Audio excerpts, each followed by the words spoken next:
हमारा पृथ्वी ज्यादातर पानी से ढका हुआ है, इसीलिए इसे नीला ग्रह कहते हैं। यह पानी सब एक जैसा नहीं है। कुछ हिस्से बहुत बड़े और गहरे होते हैं, जिन्हें महासागर कहते हैं।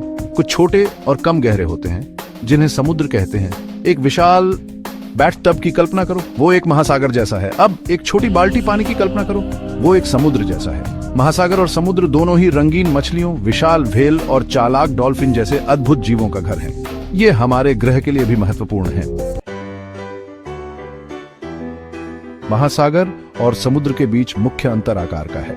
महासागर बहुत विशाल होते हैं, वे पृथ्वी की सतह के अधिकांश भाग को कवर करते हैं। समुद्र छोटे होते हैं और अक्सर जमीन से घिरे होते हैं। समुद्र को महासागर के एक छोटे से हिस्से के रूप में सोचो।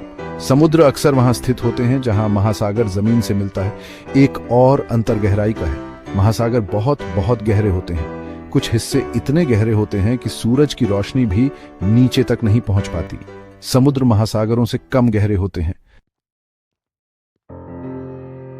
हमारे ग्रह पर 5 मुख्य महासागर हैं। वे हैं प्रशांत महासागर, अटलांटिक महासागर, हिंद महासागर, दक्षिणी महासागर और आर्कटिक महासागर।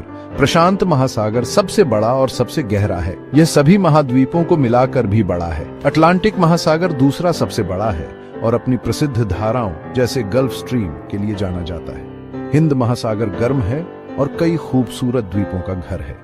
दक्षिणी महासागर अंटार्कटिका को घेरे हुए है और बहुत ठंडा और बर्फीला है। आर्कटिक महासागर महासागरों में सबसे छोटा और सबसे उथला है और उत्तरी ध्रुव के पास स्थित है। महासागरों और समुद्रों के बारे में सीखना बहुत ही रोमांचक है।